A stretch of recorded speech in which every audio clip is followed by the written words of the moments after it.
Hi, y'all. This is Kristen Chenoweth. Hi, I'm Gloria Stefan. This is Sarah Bareilles. Hi, I'm Patty Lapone. This is Lin-Manuel Miranda. You're listening to the Broadway Podcast Network.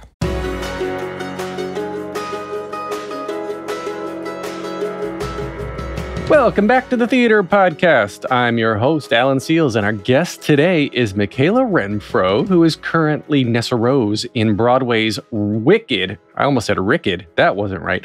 She is making her Broadway debut after recently graduating CCM and has just been thrust into one of the biggest machines on Broadway. I say machines in a good way because Wicked is just one of these institutions. It's the 5th longest running show on Broadway history. So I think it's going to be around for a long time. Obviously, one of the biggest houses in New York, if not the biggest, I think, and it just continues to sell out. It's incredible. Find me online on Instagram and Twitter at theater_podcasts. Leave a review or a rating wherever you're listening now. And everybody, please enjoy this conversation with Mikayla Renfrow. Here you go. 1, 2, 3.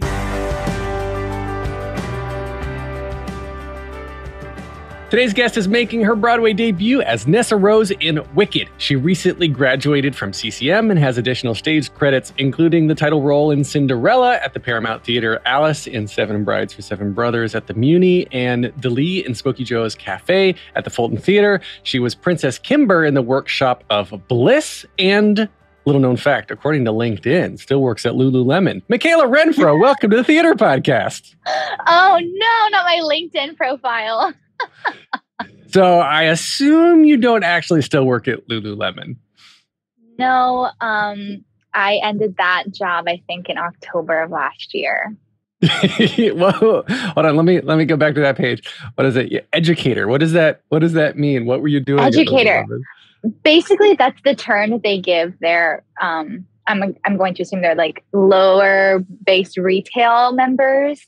And our job was to educate you about what gear is best for your fitness lifestyle. So we would just kind of walk you through what clothing would be best for you. So a sales associate. Yes, basically. So why not call? Okay. All right. So is this like a sommelier at a restaurant? Like the sales associate? Absolutely. The best side-by-side comparison someone could ever give for an educator. Yes, absolutely. Just like a song. Wow. Okay. So you walk in, you're like, hello, sales associate. I need lots of help because I like to run and sleep at the same time. So, and they're like, I don't know what I'm talking about. I need to call. Or like if you want to come in and you want to look active, but you just kind of stay home and you walk around your apartment as we've all been doing, obviously the past 2 years. Then I would show you towards like a super soft short and sweatshirt moment. I don't know. My training's a little behind, but. Well, okay, let's go into your actual theater training. So then we'll go back even farther than that. So where did you actually grow up? Well, I was born in Louisville, Kentucky. And then I always say my home is Cincinnati, Ohio. I moved around a lot. So Cincinnati was kind of the first city in which I stayed put for more than 3 or 4 years. So from age 13 up until when I graduated from college, I was a Cincinnati girl. But my mother always gets angry at me when I say I'm from Cincinnati because she's like, "You're from Louisville, Kentucky." Well, it's that Southern pride. You can't just throw it I still have my Southern pride. Don't get me wrong. I spent some time in Nashville too, so I'm definitely having my Southern pride still going strong. But I do consider myself a Cincy girl. Well, listen, I'm from North Carolina. When I was tiny was in Florida, but I still say North Carolina because that's where my impressionable years are from. And with all the bullshit happening in the South right now, anyway, I don't definitely. You're like Florida, who? No. Yeah, who? No. But did you ever have an accent? You don't have a Southern Kentucky accent. I did when I was. Did you? My partner says that it comes out when I'm angry or if I'm really emotional, my Southern accent will come out. But I remember when I first moved to Cincinnati, that was like the one thing that I was really made fun of. And so I listened to my stepmother a lot and I tried to mimic how her voice was. So, but it creeps up here and then. Yeah. Oh, for sure. It creeps up. Yeah. I I lose it.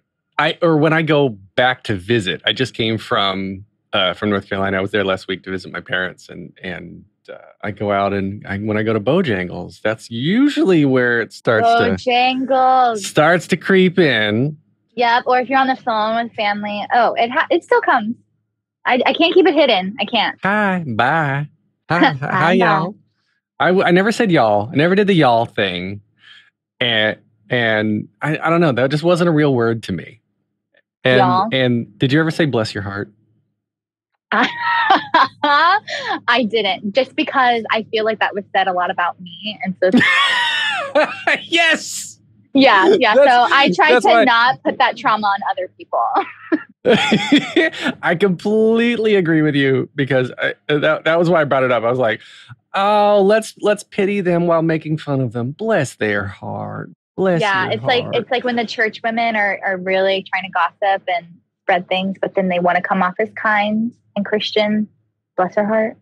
Okay, so this may be early in the episode to get into any sort of trauma, but I'm going there. So you present as Asian, and I do. There's a lot of Asian, a lot of racial things going on these days, and you're from the South, and I'm speaking of firsthand of just witnessing the racism and everything that's happening all around all of these strange places. And so you said, this is why I brought it up, because you were the recipient of a bless your heart a lot. Did it have anything to do with like being sort of feeling out of place, or being out of place in a traditionally white presenting Southern area? I mean, there was a point in my life where I always felt like a black sheep, for sure. Like my Asian side comes from my father's side, and I was living with my mother for a period of my childhood. So I was around my mother's family, and that's the side of the family that I don't really look like. But that was also the Southern side of my family. So I'm sure that had something to do with all the bless your hearts. But it's funny because I just visited with my father's side of the family, and his father is from Hartford, Kentucky, which is like an even smaller town.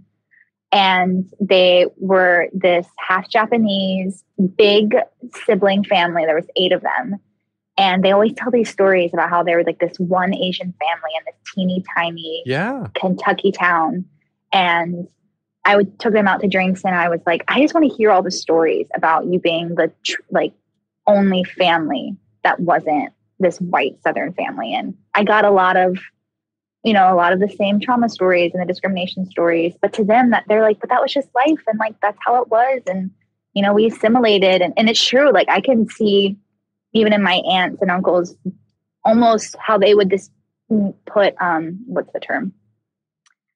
Not PC terms onto me, or say not PC things to me. But that's just because they grew up in that area where they got it, and then they pass it down. What is it? Passed down trauma, or inherited trauma. Yes. Yeah. I'm sure that the bless your hearts came down because I was a black sheep at some point. I mean, it's all connected. What about so going to Cincinnati then, going to Ohio then? Was it? Yeah. Did that follow, or was that sort of a different experience? And then maybe I'm stretching, but I feel like a lot of people get into theater, or get into musical theater, especially because it's chosen family. It's like finding a tribe of people who just accept you, period, right? Because everyone has different things going on. So like moving to Cincinnati and then getting into theater, how was that all related?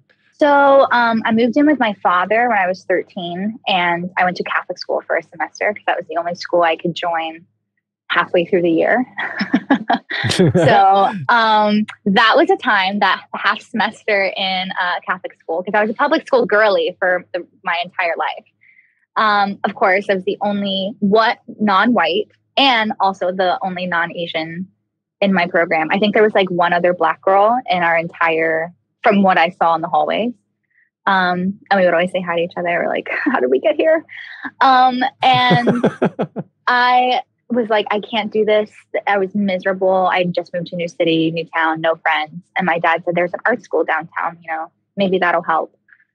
And Cincinnati had this art school downtown. So it was technically, I guess you could consider it inner city school. So that art school, yes, I was the minority because I'm always the minority, but that school was just a superfluous amount of diversity in class, in color, in personalities. It was all major. So I was with artists, instrumentalists, actors, dancers, like you name it, everyone did it. And we were all young high schoolers. So the angst was just everywhere. But it was this beautiful, like you said, this beautiful conglomeration of diverse artists. And my tribe became this gorgeous group of people. And I never felt like I was a black sheep, just only because everyone came from everywhere, you know? And it was a blessing. Well, was it a public art school, or like did you have to audition to get in, or like? So you did have to audition to get in, but I think it was a K through 12. So from grades K through I want to say 6, it was, do you have a passion for the arts? Just, paint us a picture, we had creative writing, write us a story. And it was, if they could just tell that you were passionate about the arts, then they would take you, and they didn't care where you were living. And well, I will say, if you were out of state, you had to pay tuition, but Cincinnati it's downtown Cincinnati. Like the kids that live down there are not going to be your higher class families, So it wasn't like some hoity-toity art school. And the kids that came from those families, they did have to pay tuition, but the mix of it, the majority of us were all downtown kids, It was gorge. I loved it. Gorge? Totes gorge? Gorge. It was gorge. Totes gorge. OMG. Totes gorge. Oh my God. I don't know. I'm hip and cool. I just learned the other day the Little Miss meme trend that's happening right now. What is that? I don't get it. I know it's like a take on a cartoon that was big, but I don't understand it. So I was told by someone smarter than me when it comes to this, that if you overthink it, it's going to make no sense. So literally, someone just started. There's like a bajillion characters. There's like 30 different characters, and they're a Little Miss talkative, Little Miss well-dressed, whatever. And so someone just started recycling them like Little Miss podcaster, XYZ. little Miss Nessarose, right? Like you could just literally make whatever you want and hop on the bandwagon. Interesting. Okay. Let it go. Pop off, Little Miss. No, that's the wrong musical. That's Frozen. Little Miss Nessarose. So Nessarose, you spat out a CCM, and then you went to was there a graduate school after that, right? No, there wasn't. I did 4 years of my Bachelor of Fine Arts. Okay, so I was reading something different. Okay, LinkedIn. Oh well, you failed me.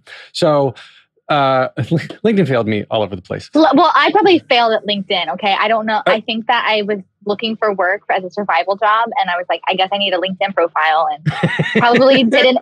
The BFA Conservatory does not train you to create a LinkedIn profile, and that is why I failed. So, well, I think it was just funny that because I normally never will look at LinkedIn for for any of these interviews for a theater person, right? Because it's a completely different thing. But for whatever reason, when I just put your name into Google, that showed up, and I was like, "Oh, okay, I'll check it out." Ooh, all right. We're burning it. We're burning it in effigy. So Nessarose, you come out of college, and then now your Broadway debut in one of the biggest, amazing legacy historical shows that has ever been in existence in one of the principal roles now. So do you remember, or I guess, did you have one audition? You have multiple auditions? Let's start with the onboarding process. The onboarding process. I started my Wicked journey, I guess you could say, my senior year of college during Showcase. I was brought in for another role in the show, and I went in for that, I would say, probably twice. And then that journey ended. And then, or I guess you didn't say ended, it was put in the back burner. It was Fiero, right? They were having you do Oh my Fiero, God, how did you know? Yeah.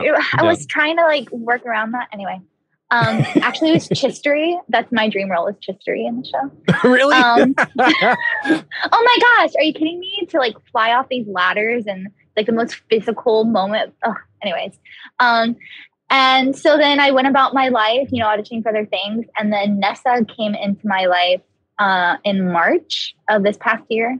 And it was so quick. I sent in one tape. I got a call back the next day. And I had to be in the city, but I was doing Smokey Joe's. And so I couldn't call out of the show. I didn't have, my understudy at the time wasn't in rehearsals yet. And so I couldn't go. I had to tell my agent that I couldn't go. And it was like this moment of like, I feel like I just passed my Broadway debut. Like, not just because I've always wanted Nessa, but just because there was just something about this moment in time where I felt like I passed something that was meant for me. And so I let it go emotionally. And then they emailed me back 2 days later and they said, you know what, we'll take you over Zoom. And so that weekend I did the call back over Zoom. And then a week later, I found out I got it. So it was so quick. And it was the validation of knowing that I had that gut feeling of it was meant for me. And then it came true, and it was really cool. We're going to take a short break. Stay tuned for more of the episode.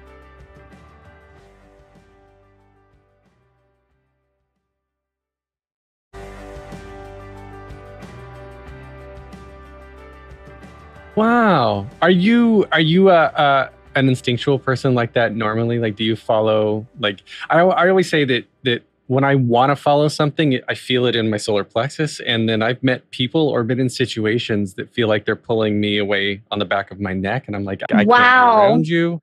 Yeah. I love that. I'm so fascinated by that, actually. I mean, I never thought of myself, I guess you could say, or identify as an instinctual person. But when I look back on all the things that have happened in my life, I always kind of saw them coming in a way, or I saw images or visions of just like, this is what I want. I can picture myself doing it. And I do everything I can, the steps that I can take to get there, and just hope that it all works out, you know? And then when they do, I'm not necessarily surprised. I'm grateful in every way. But it's like, you know what? No, I pictured myself doing this. I knew I could, and I did the steps I could to get there, you know? That's really cool, because someone was telling me about this the other day, that they asked, they're like, what was the day and the time you were born? And I was never asked the time I was born before. And I gave her my birthday, and I gave her my birth time, confirmed it with my mom. And and she said, what did she say? She's like, it went into this weird sort of metaphysical stuff that I had never heard about before. And it was like, here's your sign, right? You know, Libra, whatever. Yeah. But then the time has to do with how you handle instincts and how you handle, how you process that sort of basic unconscious energy, sort of. Okay. And I don't put much stock into that. In general, because I'm very much scientific and technical and I like and whatnot. But there's, I guess, my version, I've said this so many times on the podcast now, but my version of spirituality is going on this emotional journey with a room full of strangers watching an amazing story, right? And there's something to that is instinctual. It's the herd mentality. It's, you know, safety in numbers when we were all animals, and telling stories, and music, especially at your core, speaks to who we are from hundreds of millions of years ago. And I feel all of this. That's my version of spirituality. I'm rambling now. So beautiful. No, I love that interpretation of it. I could talk about it for some, like, we could just rant about astrology and spirituality, and we won't even get done. Are you an astrology person? I am, like, I would say I'm not dipping my toe. My foot is in the water for sure. But I am humbled by everyone else's experience and knowledge of it that I will sit over a glass of wine and listen to someone talk about it and their experience with it whenever and do it for hours. That's so cool. Yeah, I'd love to know. I love to know about. I love to talk about this stuff. I guess in terms of incorporating it into your everyday life, because reading the horoscopes, there's power of suggestion, and there's the way that you can manipulate different things based on different suggestions, and like illusionists and mentalists use this all the time, and it's a well proven skill that it's hard to develop, but being able to understand more about yourself, that's what really is fascinating about this, and in my opinion is to say, like, okay, maybe it is power of suggestion. I admit that I'm like, oh, if someone tells me because you were born at this time, that means you're going to act this way. I'm like, oh, okay. But if it helps me to like categorize, again, it's going back to the scientific part, right? So if I go back to like categorizing my behavior or motivation or why I do things, or why do we love theater? Why do we love performing? Why do we love dancing? If it has to do with the way the stars and the sun and the moon were all aligned when you took your first poop, like, great. Amazing. I just want to know why. I think it's great. I got into it because my mother had an astrology book when I was growing up, and she got into it, and then she's also a Pisces. I'm a Pisces. Their birthday's very close. And of course, watching my mom read it and telling me, you're just like me, we're both Pisces. And there was a book that she gave me that said most Pisces humans will become artists or actors. Really? And I'm sure I just carried that with me as well, knowing that I was like, yeah, I'm Pisces and I'm really artsy and I flow with the wind and a lot of yeah. It was like the person I always wanted to be. And so I'm sure that's where it all started. Well, that's an interesting paradox, right? So did you become an actor because someone said that, or did someone say that because you were going to become an actor, right? So it's one of those the chicken or the egg. The chicken and the egg, right? Because if you hadn't read that, would you have done it? But if you were anyway, so I'm fascinated by all this.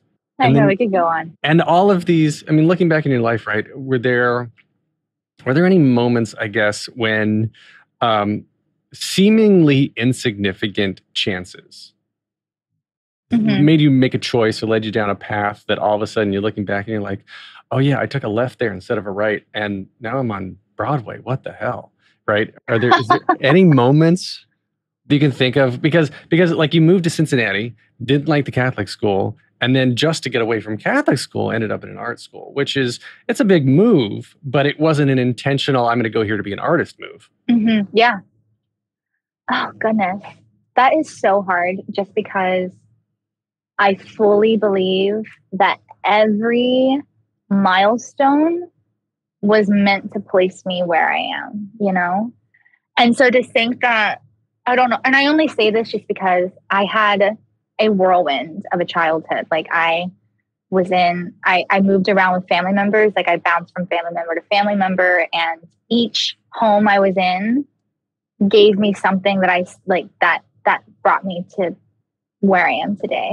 And I can't think about it too much just because I don't not be able to speak, but every person and every family member and every teacher and every mentor or every friend that ever, validated that I was good and good enough to chase my dream, every single comment or sentence or phrase like that pushed me in the direction. So it's hard to just even pick out each milestone, I don't know. No, I get it. And I'm trying to figure out how to verbalize what's going through my mind, because a lot of people have a very linear path. They start out with two parents, and 50% statistically are going to end up getting divorced. So half of the people are have step parents, whatnot, right? But it's more or less a linear path. And you have the stories of and it sounds like you had a very non-traditional childhood, and there's a story like this, or army brats that have to move around a lot. There's a different level of confidence that is mixed in with helping to cope with the trauma of having that instability? Because as a kid, you crave the stability of a routine and a schedule, whether you realize it or not. Yes, right? You sound just like my therapist. They're like, Mikayla, you need a routine. And anytime I'm not on that routine, I can't say shit. Well, shit goes down. Like my brain, it like falls apart and I'm an emotional mess. Yes. So absolutely. That's okay. Okay. Let's dive into that, because I love that 8 shows a week. That's a grueling schedule. That's hard, but it's a routine. And yes. And you get to sing, and you get to perform, and you get to be in this phenomenal show that is about to hit come October, 20 years on Broadway, by the way. Oh, That's my incredible. God. And you're going to be in the show at this incredible milestone. Oh my God. And so then for you, this routine, how, I guess, between shows or between CCM and Wicked is your debut. So what are you doing between shows to keep your routine? What's keeping your sanity? I have a morning routine. I try and get up around 8 or 9. And I have this beautiful garden outside. I have this outdoor space, and it is my pride and joy. And so I hit the big 3 every morning. I have coffee in the morning. I take care of my garden in the morning, and I try and move my body. And usually 90% of the time, if I stick to that every single day, I'm set up for success emotionally and mentally for the rest of the day, And it sounds so simple, but even when I was doing regional contracts, my therapist was like, okay, you're going to get to your living arrangements. You're going to bring a candle that has this smell that like is your consistent comforting smell. Oh, that's beautiful. So you're going to bring that into your living space so that, it at least smells like something, You're going to find your go-to coffee shop. So you know exactly, as soon as you get there, you have your cup of coffee, you're getting outside, you're walking around, you're getting fresh air, and you're going to move your body. So if you're going to find out if there's a gym in that place, or, if you're just going to take a walk around the block, you're just walking around. So, I mean, your routine will change in whatever environment you're in. It's not going to be, A, B, C, D, F, G every single time you go somewhere, but you got to like set yourself up. And that's the biggest thing that I learned coming from an unstable childhood, That's so wonderful. I guess as you get older and you become a parent, you're sort of forced into that routine of getting them up. And like my 2 kids they wake up and I got to get them breakfast and I got to get them to school or camp or whatever the case is. And yeah, it's like, that was one of the hardest things going into COVID. And I heard this from a lot of other people too. It's just everyone's routines, and still coming out of COVID, like I put in air quotes, coming out, because we're not out of it. We're still in it. Yeah. We're dealing with it. Now dealing with COVID, we'll say, routines are still kind of all over the place. And I have a hard time. I have a hard time working at home. I'm work from home 100% now. And it is really hard to have that self-control to say like, all right, once I am on my own, sometimes I just want to nap. Sometimes I know I have so much work to do that I don't know where to begin. It's like one of those situations, right? So for you in the pandemic, when there was no option to perform, like that's looks like that's when, again, according to LinkedIn timeline, that's when you were doing survival jobs. Yes, I was. So was that, did you have sort of any sort of existential moments, crises of sorts when you're like, oh shit, my industry shut down. This thing that I strongly believed in my solar plexus I needed to move towards is now gone. What do I do with myself? Oh goodness. Well, yeah, I would say, so I was in college when all this happened. I was in my junior year. It was like halfway through my junior year. And I served all throughout college. I had a job ever since I was 15. That was like way of life for me. Mm-hmm. And so honestly, it was like that first month of what is going on. Everything is shutting down. Obviously, my restaurant, we moved to just carry out. So I was still working. I still showed up, 10 a.m., was there till 4. So I still had some kind of schedule, right?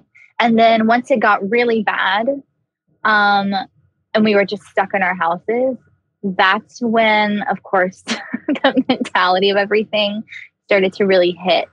And, questioning, how am I going to make money if theater is not bounced back? I started to have those thoughts of, wow, I really don't like this instability, like this theme of instability. And why is it that, I come from XYZ past and then I put myself into a future where I have no idea what the next month is going to look like, So then I was like, okay, well, I have other skills that I can use to have another job. So that's why I joined a fitness brand and I started my life as a dancer. So I was like, I really know how to move my body and I know how to teach other people how to move their bodies in a healthy way. So that was kind of the first industry that I switched over to that kind of had a direct link.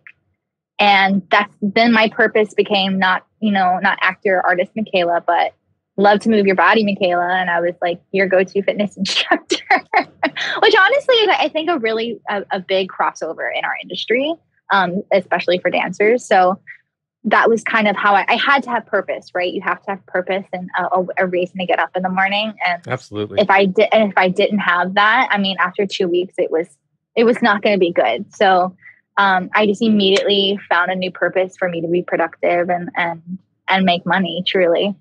And so that's kind of what I switched to. That's so cool. I love that you just got into dancing recently. I didn't realize that it was more of a recent thing. Were you like in high school and whatnot? Did they have like part of the curriculum of dancing too, or did you just start really professional, or I guess taking classes, really getting serious about it during the pandemic? So I was a gymnast when I was like a little one. That was kind of maybe the first hobby, I guess you could say, I joined. I was like 5 or 6, and I was a competitive gymnast. I was a national champion, actually. Not many people know that. And in what sport? I mean, yeah, what gymnastics? What routine, floor? Or what's it called? So my best was vault. I don't know why, but so I remember that meet, I like placed first in vault, and then it placed me first all around because my vault score was so high. Wow. I know. I'm like, wait, this is like taking it back for me, but yeah. And so when I really went in hard in theater in high school, when I was in my art school, my mentor, Leah Lachey, was like, you're a dancer. And I was like, I don't know. And she was really hard on me. And I stayed at school until like 10 or 11 o'clock sometimes, just in the gymnasium, practicing what she gave me. And I would do as many intensives and camps during the summer that I could, because I couldn't afford dance class. That was like not in the cards for me. But I would be scholarshiped into these camps and intensives, where I was taking ballet, taking tap, taking jazz. And it like enthralled me. And so when I started working professionally at 13 regionally, I was only being used as a dancer, and I was tumbling because I had gymnastics in my back pocket. So I was like your go-to girl to throw in the air. And it all just kind of snowballed when I was in college. When I was in college, I was kind of trained to be the cover. So my like path from my teachers for a period of time was to dance your face off in the ensemble and then cover the lead. So this new like life into principal is very it came a lot quicker than I thought it would. So and I'm still having some imposter syndrome about it, but I'm very happy that I have other tools that I can use and play into. That's so cool. That's cool. I want to get in. Obviously, you don't need to give specifics, but it sounds like younger life was a bit of a struggle, and financially might have been hard, and now you're on Broadway in the best city in the world in a show that ain't going nowhere, earning that principal dollars. So like now do you know what to do with yourself? Are you just sort of living in the moment a little bit? Like what's going on now? Because Wicked is not a show that's, like I said, it's not going anywhere. So you're not you don't have to worry about the show closing tomorrow, or you got a look on your face. What's going through your head?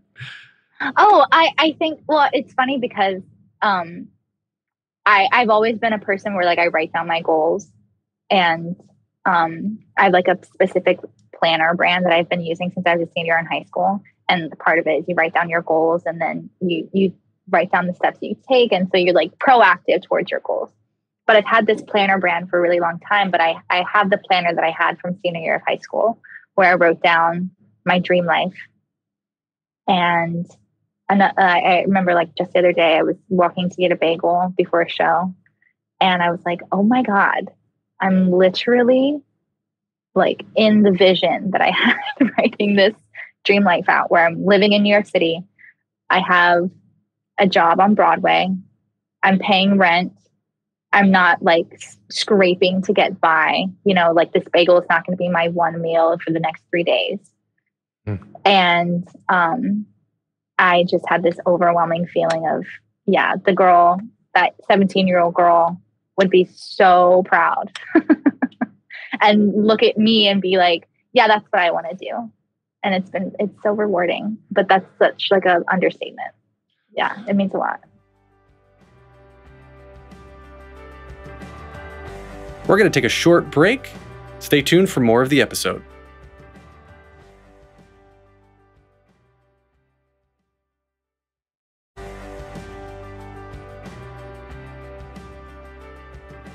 Your first bow on your first night as Nessarose. Do you remember that? Do you remember the feeling, or the applause, the love coming from the biggest theater in New York, like being shoved in your face? Yeah. There's like no words for it. I try to, anyone that asks me, all I want to do is just like put you in my body with my mind and my experiences, and then push you out there for you to experience that vow, because there's no, what that moment meant to me, you'll only understand it if you're me, but I want other people to know what that meant. So all I could say is like, I wish you were just in my body, seeing and feeling all the things that I was, because it was, magical. There's really there's no word for it. Is it a I guess the reason that you love it, is it a feeling of feeling accepted, a feeling needed, of feeling finally you can relax? Like, everyone's got a different reason that they love being on stage, that they either love, or like they either need the validation, or need just need to express themselves. Like, sometimes they do it for the audience, sometimes they do it for themselves, sometimes they do it for any number of different reasons. Have you ever like dived into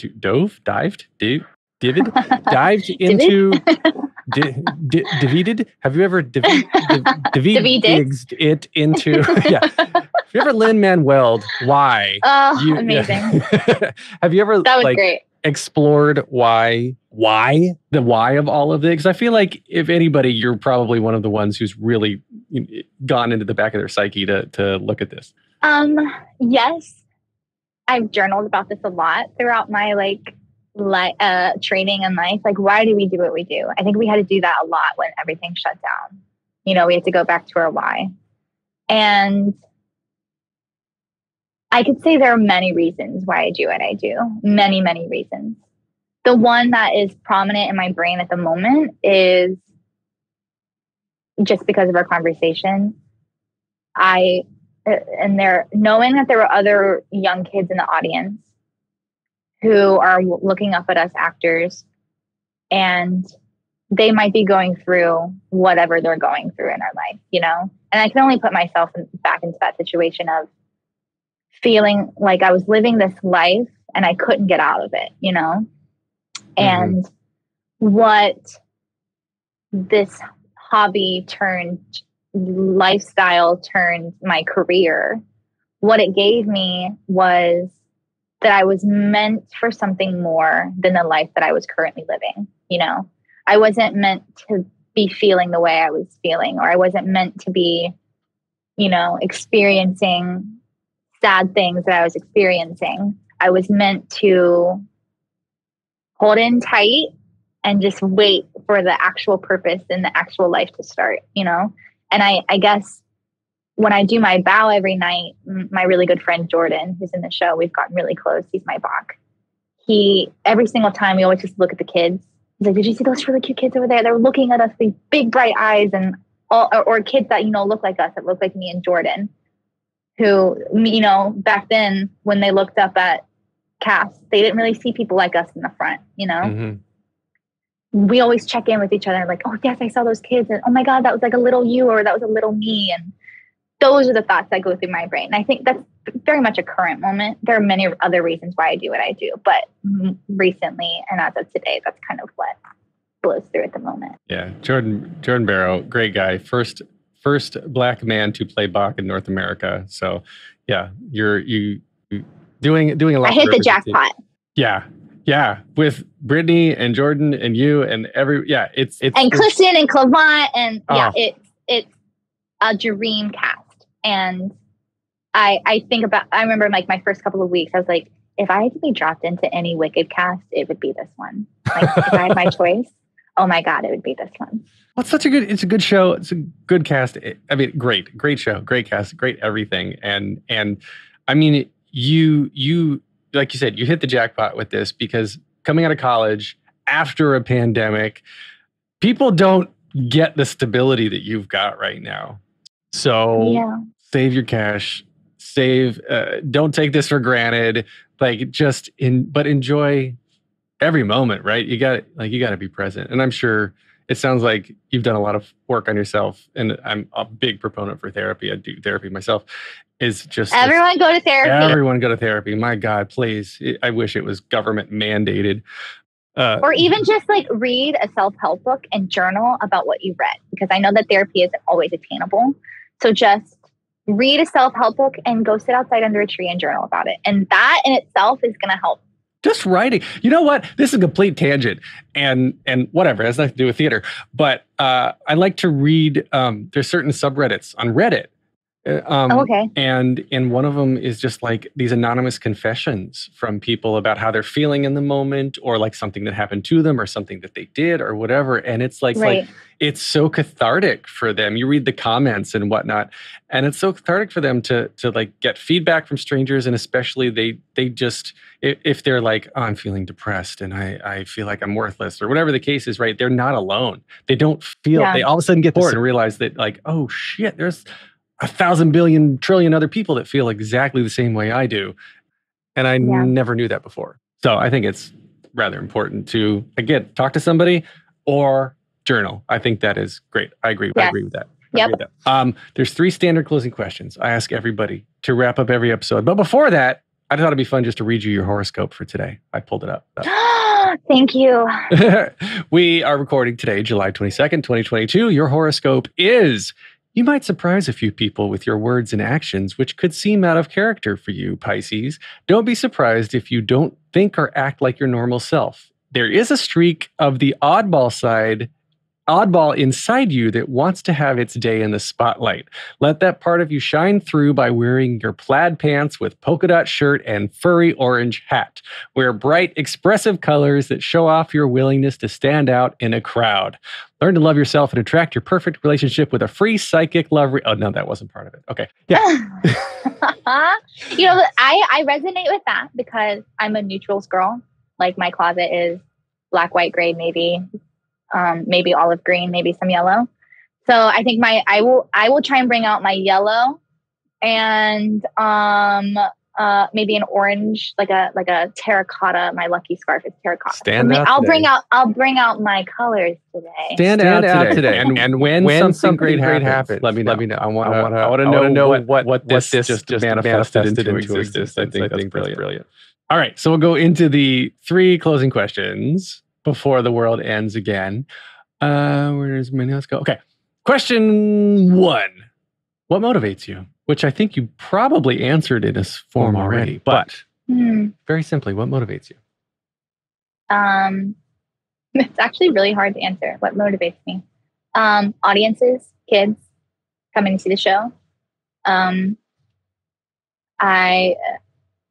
knowing that there are probably people out there that just need the story of Wicked. And I don't know what that means to them, but they need a night of theater. So we'll give it to them. All right. Second question then. What advice would you give to your younger self and younger people listening now starting out down a similar path? Oh my goodness, so much. The little hang cat. in there. I was literally gonna say hang in there. The cat with the cat with the rope. It's like hang in there. The kitten. Yes, literally hang in there. Keep working hard, and don't let anyone ever tell you that your dreams are too big. What is it? What is it? Aim for the stars and you land on the moon? Yes. Something like that. Okay, this is the final question, hardest one. If you can only see one show for the rest of your life, but you can see it as many times as you want, what would you see? Oh, no. Oh, my goodness. This is going to be a problematic answer. But it's a toss-up between White Christmas and Carousel. Why White Christmas? And okay, so White Christmas, because who doesn't love Christmas music? And but I would want to see, like, I want to see a stage version of it because I want them to keep in the best things happen while you're dancing.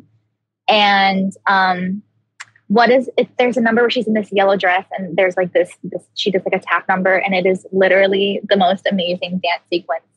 I can watch it over and over and over and over and over again. And then Carousel, because of the Dream Ballet with her daughter, and I could just watch and listen to that score so much. So it'd be a toss up of White Christmas and Carousel. But I know it's a problematic show, so I know, but no, it sounds like you need to like originate this beautiful dancing role for your next gig on Broadway. Has got to be this originating a dancing role. You know, like people always ask me what my dream role is, and I always say it hasn't been written because they don't write roles for women that could act and sing and dance the shit out of anything. They don't write roles like that anymore. There's Anita and West Side Story, but they don't write roles like that. So we need to get on that. I'm going to try and do it myself, but we need to get on that.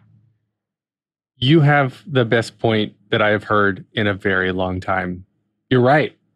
You are so right. And I mean, they write it for men, but they don't write it for women. And it's frustrating. You're right. Did they used to do that before? I know we probably should wrap up, but now I'm thinking about this. Like, I feel like Singing in the Rain had that had a pretty substantial role. But she doesn't really sing that much. Like, it's kind of like a there's always those numbers where like you can dance and sing it at the same time, you know? So the melody can't be too jarring. But I want a role where there's drama and there's comedy. So, you know, you got to have the chops. She gets a big ballad to sing her heart out. But then when the ballad is not enough, she breaks out into like a ballet. And it's like a lover's ballet. Oh, I have visions. I have visions. Oh my goodness. That is so cool. Like, oh, man, you take some Sutton Foster roles, throw in a little Ariana DeBose roles, and then just like top it off with some Mikayla, and you're good to go, man. Yeah, that's great. I think some Philippa Sue, Sutton Foster, Ariana DeBose conglomeration. That is my dream.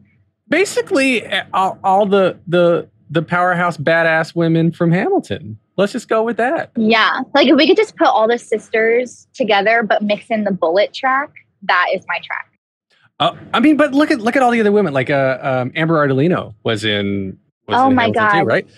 And she's incredible. Incredible, right? And triple threat, and quadruple if you throw in social media, because you gotta be good on social media these days too. Speaking of which, where can we find you? Where can we find you on the socials? You can find me on Instagram.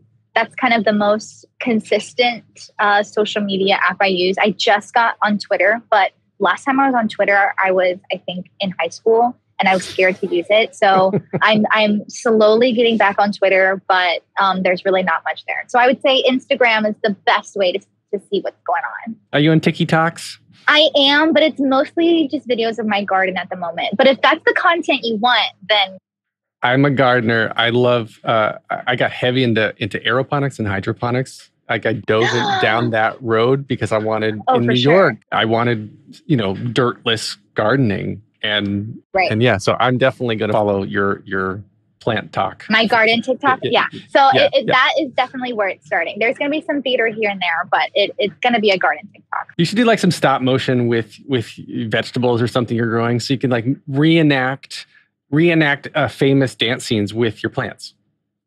There you go. Best of both worlds. That is the best idea. Okay, I'll get started. All right.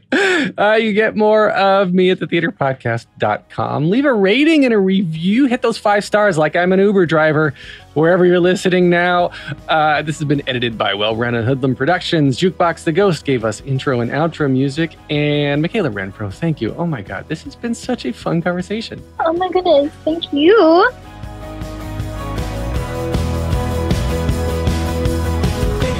Breath, make the world a little colorful.